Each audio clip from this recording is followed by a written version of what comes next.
아침 안개 자욱한 묘지. 거대한 굴착기 삼날이 무덤 위로 올라갑니다. 안 돼. 9살 서아와 7살 서아가 미친 듯 뛰어들었어요. 작은 몸으로 굴착기를 막아섰습니다.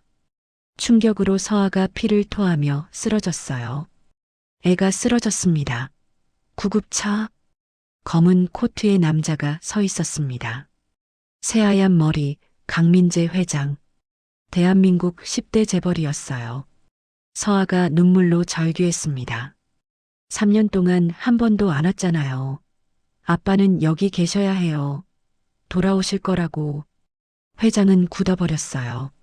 쓰러진 서아의 얼굴, 죽은 아들 준혁의 어린 시절이 겹쳐 보였습니다. 회장의 입술이 떨렸어요. 저 애들은 누구지? 카메라가 회장의 얼굴에 고정됩니다. 숨이 멈춘 듯한 정적. 이 놀라운 반전의 전체 이야기가 궁금하시다면 잠시만 구독 버튼을 눌러주세요. 평범해 보이는 사람들 뒤에 숨겨진 놀라운 이야기를 매일 전해드립니다. 그날 아침 회장은 비서 박 실장과 차에 올랐습니다. 3년 만에 찾는 아들의 무덤이었어요. 회장님, 새 묘역은 명당입니다. 풍수 전문가도 확인했습니다. 그래야지. 이제라도 제대로 된 곳에 모셔야지. 회장은 창밖을 바라봤어요. 사실 3년 동안 단 한 번도 아들 무덤을 찾지 않았습니다. 장례식 직후 며느리가 했던 말 때문이었어요. 그 사람 다른 여자 만나고 애까지 낳았어요. 저를 배신했어요. 배신감과 분노. 회장은 아들을 용서할 수 없었습니다. 무덤조차 찾고 싶지 않았어요. 하지만 시간이 지나며 마음이 조금씩 변했습니다. 그래도 내 아들이었다고. 더 좋은 곳에는 묻어줘야 한다고. 묘지 도착. 굴착기가 작업을 시작했습니다. 바로 그때였습니다. 안 돼요. 두 여자아이가 숨 헐떡이며 달려왔어요. 낡은 옷, 흙투성이 신발. 굴착기 앞으로 뛰어들었습니다. 제발 우리 아빠 무덤 건드리지 마세요. 서아가 소리쳤습니다. 서아는 무덤을 두 팔로 껴안았어요. 작업자가 굴착기를 급정거했습니다. 삼날이 아이 머리 위에서 멈췄어요. 애들이 어떻게 여기를. 회장은 차갑게 명령했습니다. 애들 치워. 오늘 중으로 이장한다. 경비들이 다가갔어요. 서아가 처절하게 소리쳤습니다. 아빠한테 돌아오라고 해야 해요. 매주 여기 와서 기다렸어요. 아빠가 여기 계셔야 돌아오실 수 있어요. 회장은 단칼에 잘라 말했습니다. 죽은 자는 돌아오지 않아. 감정에 휘둘리지 마라. 그 순간 서아가 갑자기 경련을 일으켰습니다. 입에서 피가 흘러나왔어요. 무덤 흙을 손으로 움켜쥐며 온몸으로 몸부림쳤습니다. 애가 쓰러졌습니다. 회장님, 구급차를. 현장이 아수라장이 됐어요. 서아는 의식을 잃었습니다. 서아가 동생을 흔들며 울부짖었어요. 서아야, 서아야, 정신 차려. 회장은 멈칫했습니다. 처음으로 표정이 흔들렸어요. 병원 연락은? 회장님, 고아원에서 알아서. 내가 고아원이라고 물었나? 당장 구급차 불러. 박 실장이 놀라 전화를 들었습니다. 바로 그때 고아원 직원이 헐떡이며 달려왔습니다. 회장님, 이 아이들 매주 토요일마다 여기 왔습니다. 왕복 4시간을 걸어서요. 회장의 얼굴이 굳었어요. 뭐라고? 3년 동안요. 단 한 번도 빠지지 않고 아빠가 돌아오신다고 여기 계셔야 한다고. 회장은 아이들을 다시 봤습니다. 서아의 눈빛, 낯익었어요. 어디서 본 듯한. 그리고 쓰러진 서아의 얼굴. 심장이 철렁했습니다. 아들 준혁의 어린 시절 얼굴이었어요. 저 애들. 대체. 구급차 사이렌이 멀리서 들려왔습니다. 서아는 동생을 꼭 안고 울고 있었어요. 회장은 손을 들어 작업 중단을 명령했습니다. 오늘 이장은 취소다. 박 실장이 놀라 물었습니다. 회장님? 저 아이들부터 병원 보내. 그리고 회장은 잠시 말을 멈췄어요. 신원 조사해. 구급차가 서아를 싣고 떠났습니다. 서아도 함께 탔어요. 회장은 그 모습을 멍하니 바라봤습니다. 가슴 한편이 무너지는 것 같았어요. 차 안. 박 실장이 조심스럽게 물었습니다. 회장님, 괜찮으십니까? 저 아이들 신원 조사해. 최우선으로. 알겠습니다. 집으로 돌아오는 내내 회장은 한마디도 하지 않았어요. 계속 아이들의 얼굴이 떠올랐습니다. 다음 날 아침 일찍 박 실장이 서류를 들고 왔습니다. 회장님, 조사 결과입니다. 회장은 서류를 받아들었어요. 손이 떨렸습니다. 첫 페이지. 이름 윤서아, 9살. 윤서아, 7살. 사진이 붙어 있었습니다. 어제 본 그 아이들이었어요. 거주지 희망이집 고아원. 심장이 철렁했습니다. 고아원? 네, 회장님. 3년 전 입소했습니다.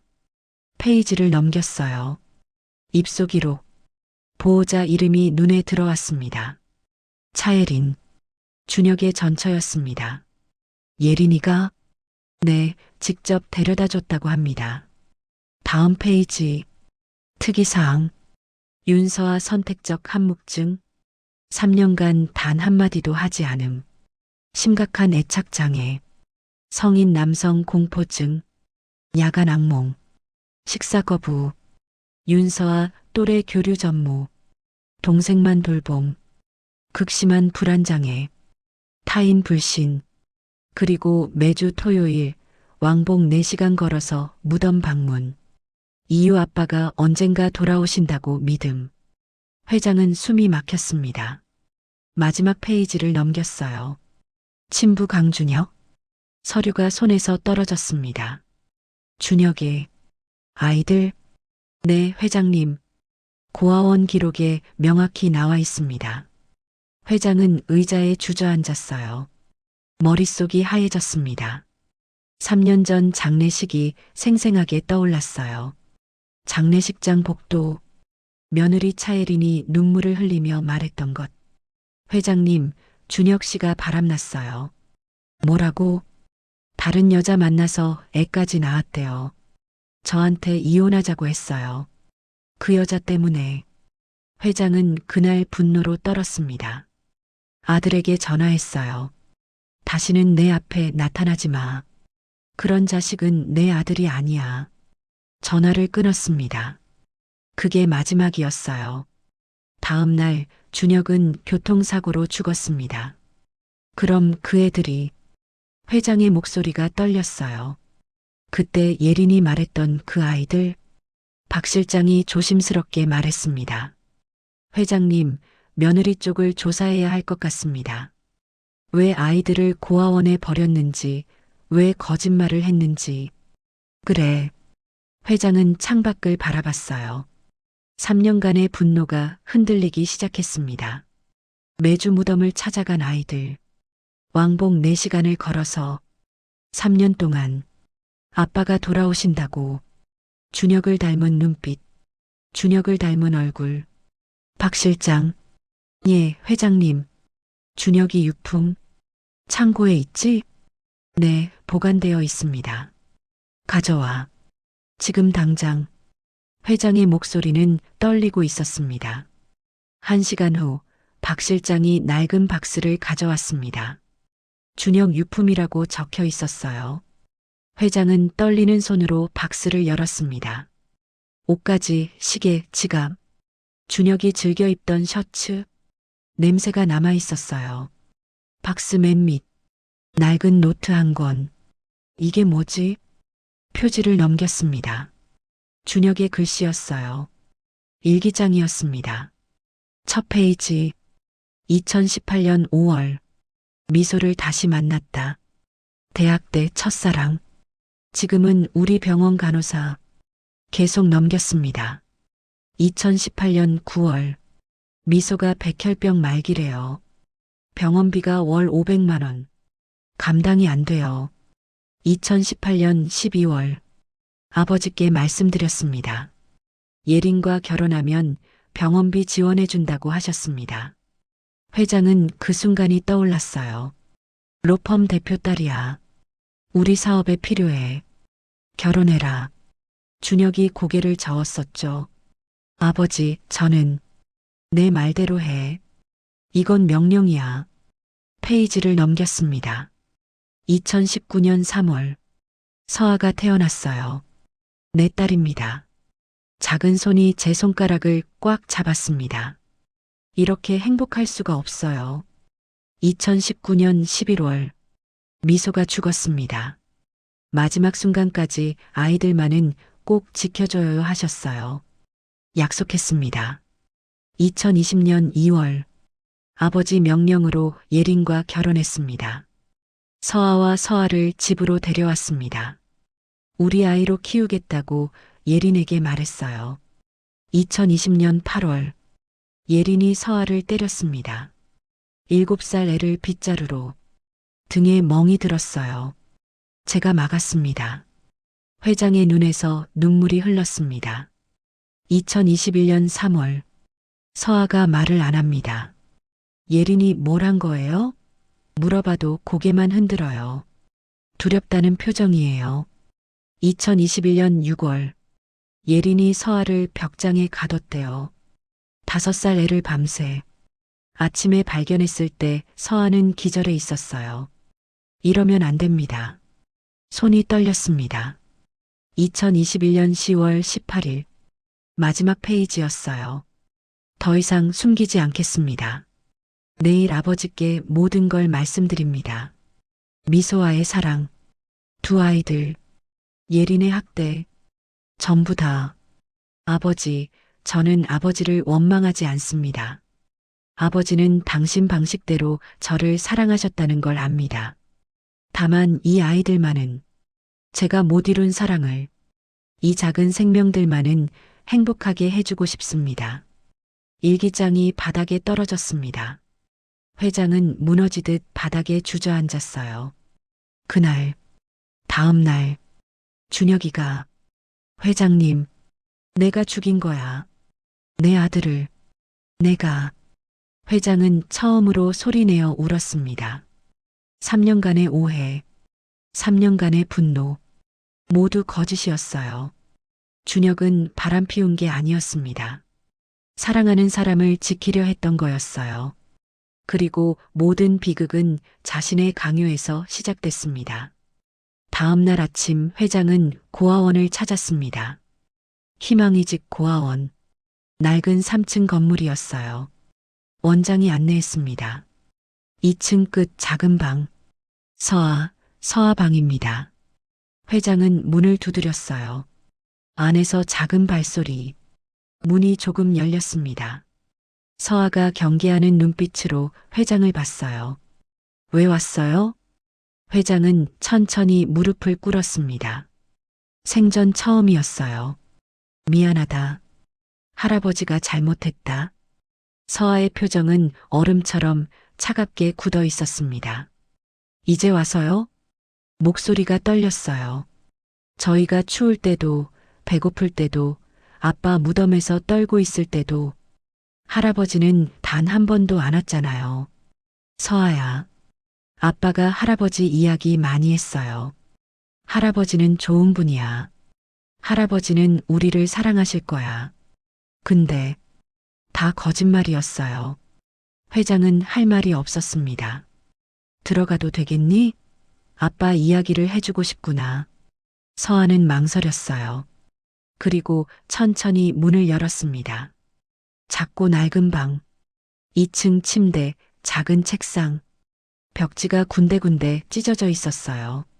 서아가 침대 구석에 웅크리고 앉아 있었습니다. 회장이 들어서는 순간 서아는 숨을 헐떡이기 시작했어요. 온몸을 떨며 침대 뒤로 숨었습니다. 괜찮아, 서아야. 괜찮아. 서아가 재빨리 동생을 안았어요. 원장이 낮은 목소리로 말했습니다. 성인 남자만 보면 저래요. 3년 동안 단 한마디도 못했고요. 회장의 가슴이 찢어지는 것 같았습니다. 바닥에 앉았어요. 최대한 낮게 아이들 눈높이에 맞췄습니다. 할아버지가 아빠 일기를 찾았단다. 가방에서 일기장을 꺼냈습니다. 서아의 눈이 커졌어요. 아빠, 글씨, 떨리는 손으로 일기장을 만졌어요. 표지를 쓰다듬었습니다. 눈물이 흘렀어요. 회장은 천천히 일기를 펼쳤습니다. 서아가 태어난 날, 내 딸이다. 작은 손이 내 손가락을 꽉 잡았다. 세상에서 제일 행복했다. 서아가 울먹였습니다. 서아가 처음 걸었다. 아빠 향해 비틀비틀 걸어왔다. 넘어질까봐 손을 뻗었는데 서아는 혼자 걸어왔다. 울었다. 계속 읽었어요. 서아가 태어났다. 둘째 딸이다. 서아가 동생을 보더니 아빠 동생 예뻐요 라고 했다. 서아가 조금씩 언니 뒤에서 나왔어요. 눈을 반짝이며 할아버지를 봤습니다. 회장은 마지막 페이지를 읽었어요. 아버지, 사랑은 죄가 아닙니다. 이 아이들은 제 피를 나눈 자식입니다. 방안이 조용해졌습니다. 할아버지가 너희 아빠를 힘들게 했단다. 할아버지가 결혼을 강요했어. 할아버지 때문에. 서아가 고개를 저었습니다. 아니에요. 아빠는 우리를 사랑했어요. 그래. 아빠는 너희를 세상에서 제일 사랑했어. 서아가 조심스럽게 물었어요. 할아버지, 정말 우리 데려가는 거예요? 또 거짓말 아니에요? 약속한다. 할아버지가 지킬게. 그날부터 회장은 매일 고아원을 찾았습니다.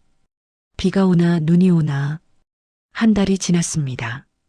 어느 날 회장이 도착하자 서아가 처음으로 달려왔어요. 회장의 다리를 꼭 안았습니다. 말은 여전히 없었지만 눈빛이 완전히 달라졌어요. 서아도 변했습니다. 할아버지 손을 먼저 잡았어요. 할아버지, 학교에서 선생님이 칭찬했어요. 그림 그리기에서 1등 했대요. 그래, 우리 서아 대단한데? 할아버지한테도 보여줄래? 서아가 환하게 웃었습니다. 3년 만에 처음 보는 진짜 웃음이었어요. 어느 날 저녁 회장이 서재에 앉아 있을 때였습니다. 박 실장이 급히 문을 열고 들어왔어요. 회장님, 큰일입니다. 무슨 일인가? 며느리가 양육권 소송을 제기했습니다. 회장은 자리에서 벌떡 일어났어요. 감히. 박 실장이 서류를 내밀었습니다. 차혜린이 변호사를 통해 보낸 문서. 3년 동안 버려두고 이제 와서. 회장의 목소리가 떨렸어요. 회장님, 그런데 조사 중 이상한 걸 발견했습니다. 뭔데? 박 실장이 태블릿을 건넸어요. 통화 기록이 화면에 떠 있었습니다. 2021년 10월 19일. 도련님 사고 당일 통화 기록입니다. 화면을 봤습니다. 준혁과 예린 사이의 통화. 오전 7시 12분. 오전 7시 28분. 오전 7시 45분. 총 7번. 마지막 통화가 오전 8시 30분. 사고 발생 15분 전입니다. 회장의 얼굴이 굳었어요. 더 있습니다. 다음 화면. CCTV 영상이었습니다. 사고 현장에서 500m 떨어진 주유소 CCTV입니다. 오전 8시 20분 예린 씨 차량이 포착됐습니다. 숨이 막혔습니다. 그리고 이건 도련님 차량 정비 기록입니다. 사고 2일 전 정비했다고 되어 있는데 말해봐. 정비소 사장 재조사 결과 브레이크 라인에 이상이 있었다고 합니다. 정상 정비였다면 불가능한 고장이래요. 누군가 인위적으로. 회장은 태블릿을 내려놓았습니다. 손이 떨렸어요. 그리고 결정적으로 박 실장이 다음 서류를 꺼냈습니다. 사고 다음 날 오전 10시 예린 씨 계좌로 3억 원이 입금됐습니다. 송금인은 해외 페이퍼 컴퍼니. 추적이 불가능합니다. 박 실장. 예, 회장님. 회장의 목소리가 낮아졌어요. 자네. 그날 밤 나한테 전화했었지? 예. 그런데 왜 표정이 그런가? 박 실장이 고개를 숙였습니다. 사실은 그날 저도 예린 씨한테 전화를 받았습니다. 뭐라고? 사고 발생 30분 전이었습니다. 박 실장의 목소리가 떨렸어요. 예린 씨가 말했습니다. 이제 준혁은 없어요. 회장님께 잘 말씀드려 주세요. 라고. 회장은 주먹을 쥐었어요. 온몸이 떨렸습니다. 내가 내 손으로 내 아들을. 회장님, 법정에서 보자. 회장의 목소리는 얼음처럼 차가웠습니다. 그 여자 절대 용서 못해. 일주일 후 재판 날이 왔습니다. 회장은 아이들에게 말했어요. 내일 법원에 가야 한단다. 판사님이 너희 이야기를 듣고 싶어 하셔. 서아가 물었습니다. 무슨 이야기요? 누구랑 살고 싶은지. 서아의 얼굴이 굳었어요. 그 이모도 와요? 회장은 천천히 고개를 끄덕였습니다. 그래. 서아가 갑자기 온몸을 떨기 시작했어요. 과호흡이 왔습니다. 서아야. 서아가 재빨리 동생을 안았습니다. 무섭다. 무섭다. 서아가 처음으로 소리내어 울었어요. 회장은 두 아이를 꼭 안았습니다. 할아버지가 있어. 아무도 너희를 데려가지 못해. 약속한다. 재판 당일 아침. 법정. 예린이 들어왔습니다. 명품 옷, 명품 가방, 당당한 표정. 서아와 서아는 회장 옆에 바짝 붙어 앉았어요. 서아는 고개를 들지 못했습니다. 재판 시작. 예린 측 변호사가 먼저 발언했습니다. 의뢰인은 현재 경제적으로 안정되어 있으며 아이들을 양육할 충분한 능력이 있습니다. 회장 측 변호사가 반박했어요. 피고인은 3년간 아동을 유기했으며 학대 정황이 명확합니다. 증거 제출, 고아원 입소 기록, 고아원 직원 진술서, 준혁의 일기장, 아이들의 진단서. 예린의 표정이 조금씩 굳어지기 시작했어요. 판사가 물었습니다. 피고인, 왜 3년 동안 아이들을 방임했습니까? 경제적 어려움이 있었습니다. 예린이 태연하게 대답했어요. 회장 측 변호사가 서류를 제출했습니다. 피고인은 고 강준혁 씨의 유산 15억 원 전액을 수령했습니다. 경제적 어려움은 명백한 거짓입니다. 법정이 술렁였습니다. 그리고 이것은 사고 당일 통화 기록입니다. 대형 스크린에 통화 기록이 떴어요. 고인과 피고인 사이 사고 당일 아침 7번의 통화. 마지막 통화는 사고 발생 15분 전입니다. 예린의 얼굴이 조금 창백해졌어요. 그리고 이것은 사고 현장 인근 CCTV 영상입니다. 화면에 예린의 차량이 나타났습니다. 시간 오전 8시 20분. 사고 발생 25분 전, 피고인은 사고 현장 500m 지점에 있었습니다. 그리고 이것은 차량 정비 기록 조작 정황입니다. 전문가 소견서가 제출됐어요. 브레이크 라인 손상은 정상적인 마모가 아닌 인위적 절단 흔적이 있습니다. 법정이 술렁였습니다.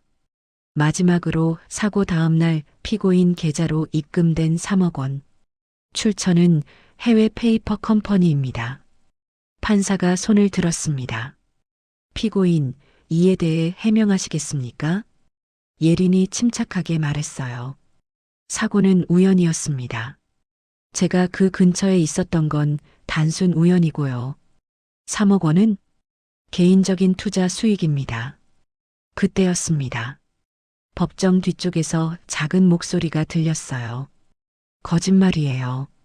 모두가 돌아봤습니다. 서아였습니다. 떨리는 목소리로 3년 만에 처음으로 판사가 놀라 물었어요. 어린 증인, 이름이 무엇입니까? 윤서아입니다. 법정이 완전히 조용해졌습니다. 판사가 부드럽게 물었습니다. 서아 양, 증언할 내용이 있나요? 서아는 고개를 끄덕였어요. 눈물이 주르륵 흘렀습니다. 그 이모가 아빠한테 전화했어요. 예린이 벌떡 일어났습니다. 아니에요. 이 애는 3년 동안 말도 못했어요. 거짓말이에요. 피고인, 앉으세요. 한 번 더 소리치면 법정 모독으로 처벌하겠습니다. 판사가 단호하게 말했어요. 서아는 떨리는 목소리로 계속했습니다. 아빠가 전화 받고 울었어요. 미안해, 서아야. 아빠가 미안해. 계속 울었어요. 서아의 목소리가 떨렸어요. 그날 밤 아빠가 우리 안아줬어요. 꼭 서아야, 서아야 사랑해. 꼭 행복하게 살아. 그렇게 말했어요. 법정이 숨을 죽였습니다. 그리고 다음 날 아빠가 안았어요. 서아가 주저앉으며 울었어요. 그 이모가 우리 데리고 어디론가 갔어요. 차 안에서 말했어요. 뭐라고 했습니까? 아빠 죽었어. 다시 안 와. 너희 때문에 죽었어. 그렇게 말했어요. 예린의 얼굴이 새하얘졌어요. 서아가 증인석으로 걸어갔습니다. 저도 증언하고 싶어요. 판사가 허락했어요. 그 이모는 우리를 때렸어요. 빗자루로 등에 멍이 들었어요. 서아의 목소리는 떨렸지만 또렷했습니다. 동생을 벽장에 가뒀어요. 밤새 아침에 찾았을 때 동생은 기절해 있었어요. 우리한테 매일 말했어요. 너희 엄마는 나쁜 여자야. 너희도 나쁜 피를 받았어. 할아버지도 너희 싫어해. 아무도 너희 안 찾아와. 회장은 눈을 감고 주먹을 쥐었어요. 하지만 할아버지는 달라요. 서아가 회장을 바라봤습니다. 할아버지는 약속을 지켜요. 매일 찾아와요. 우리를 안아줘요. 우리를 사랑해요. 판사가 서류를 정리했습니다. 충분히 들었습니다. 판결을 내리겠습니다. 망치를 들었어요. 피고인 차예린에게 다음과 같이 판결합니다. 법정이 긴장했습니다. 윤서아에 대한 양육권 영구 박탈. 아동학대죄 유죄, 징역 1년. 아동유기죄 유죄, 징역 1년. 합산 징역 2년, 집행유예 3년. 예린의 다리가 휘청거렸어요. 그리고 고 강준혁 씨 사고건은 검찰에 전면 재수사를 명령합니다. 의혹이 충분합니다. 판사가 회장을 봤어요. 윤서아의 법적 친권자를 강민재로 지정합니다. 망치를 두드렸습니다. 패정. 회장은 고개를 숙였어요. 눈물이 흘렀습니다. 할아버지. 서아와 서아가 달려왔어요. 회장은 두 아이를 꼭 안았습니다. 이제 괜찮아. 할아버지가 평생 지킬게. 법정을 나서며 예린이 회장을 노려봤어요. 회장님, 후회하실 겁니다. 회장은 쳐다보지도 않았습니다. 중요한 건 아이들 뿐이었어요. 차에 올랐습니다. 고아원으로 가는 길. 이제 우리 집으로 가는 거야. 짐 싸러 가자. 서아가 조심스럽게 물었어요. 정말요? 우리 정말 버려지지 않는 거죠? 회장은 서아의 손을 꼭 잡았습니다. 절대로. 할아버지가 살아있는 한 평생. 서아가 처음으로 환하게 웃었어요. 할아버지, 좋아요. 고아원 도착. 원장이 기다리고 있었어요. 축하합니다. 아이들이 정말 좋은 곳으로 가게 됐네요. 그동안 감사했습니다. 아이들 방. 짐이 많지 않았어요. 옷 몇 벌, 책 몇 권, 준혁이 남긴 작은 노트. 서아가 소중히 가방에 넣었어요. 아빠가 준 거예요. 할아버지한테 꼭 드리래요. 다른 아이들이 작별 인사를 했습니다. 잘 살아. 너희도 건강해. 차는 저녁 노을을 향해 달렸습니다. 30분 후 집에 도착했습니다. 큰 저택. 아이들이 차에서 내려 눈을 크게 떴어요. 와, 여기가 할아버지 집이에요? 우리 집이야. 이제 너희 집. 2층으로 올라갔습니다. 복도를 지나 두 개의 방 앞에 섰어요. 이게 서아 방, 저게 서아 방이야. 문을 열었습니다. 분홍색 벽지, 하얀 침대, 책상, 가득한 인형들, 따뜻한 조명. 서아가 천천히 방으로 들어갔어요. 침대에 앉았습니다. 부드러웠어요. 창문으로 갔습니다. 넓은 정원이 보였어요. 나무, 꽃, 분수. 할아버지. 눈에서 눈물이 흘렀습니다. 정말 우리 집이에요? 꿈 아니에요? 꿈이 아니야. 진짜야. 서아도 자기 방을 둘러봤어요. 노란색 벽지, 장난감, 인형. 회장을 보며 환하게 웃었습니다. 그리고 달려와 안겼어요. 저녁 식사 시간. 식탁에 음식이 가득했습니다. 불고기, 계란말이, 된장찌개, 김치, 나물. 많이 먹어라. 이제부터 매일 이렇게 먹는 거야. 회장이 아이들 그릇에 반찬을 정성스럽게 올렸어요. 서아와 서아는 맛있게 먹었습니다. 회장은 그 모습을 봤어요. 가슴이 따뜻해졌습니다. 이게 가족이구나. 준혁이 원했던 거구나. 밤이 됐습니다. 서아의 방. 침대에 누웠어요. 할아버지, 정말 편해요.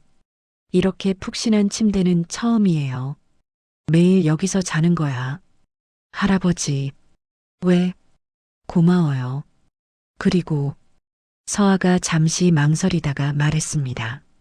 사랑해요. 회장의 눈시울이 붉어졌어요. 할아버지도 정말 사랑한다, 서아야. 이마에 입을 맞췄습니다. 서아의 방. 서아가 침대에 누워 인형을 안고 있었어요. 서아야, 잘 자. 서아가 벌떡 일어나 회장을 꼭 안았습니다. 그리고 또렷하게 말했어요. 할아버지, 사랑해요. 정말, 정말 사랑해요. 회장은 서아를 꼭 안았습니다. 눈물이 멈추지 않았어요. 할아버지도 세상에서 제일 사랑한다. 다음 날 오전, 회장은 아이들을 데리고 묘지로 갔습니다. 준혁의 새 무덤, 명당에 자리한 깨끗한 묘역이었어요. 세 사람은 나란히 무덤 앞에 섰습니다. 서아가 국화꽃 한 송이를 놓으며 말했어요. 아빠, 우리 이제 행복하게 살게요. 할아버지랑 함께요. 걱정 마세요. 서아도 꽃을 놓았습니다. 아빠, 사랑해요. 매일 보고 싶어요. 근데 행복할게요. 회장은 무릎을 꿇고 묘비를 쓰다듬었습니다. 준혁아, 아빠가 약속 지킨다. 목소리가 떨렸어요. 내가 못 이룬 사랑, 내가 못 지킨 아이들, 아빠가 대신 지킬게. 남은 생은 이 아이들과 함께 삶아. 사랑으로. 바람이 불었습니다. 나뭇잎이 부드럽게 흔들렸어요. 회장은 일어나 두 아이의 손을 잡았습니다. 자, 이제 집으로 가자. 우리 집으로. 세 사람은 천천히 묘지를 걸어 나왔어요. 뒤돌아보지 않았습니다. 이제 앞만 보고 가야 했으니까요. 차에 올랐습니다. 할아버지, 오늘 뭐해요? 공원 갈까? 아니면 놀이동산? 놀이동산. 서아도 처음으로 큰 목소리로 말했어요. 놀이동산 가요. 차는 따뜻한 오후 햇살을 받으며 달렸습니다. 회장은 백미러로 아이들을 봤어요. 두 아이가 웃고 있었습니다. 준혁아, 보고 있니? 아빠가 잘 키울게. 사랑으로. 평생. 차는 새로운 미래를 향해 달려갔습니다. 세 사람의 새로운 가족 이야기가 시작됐어요.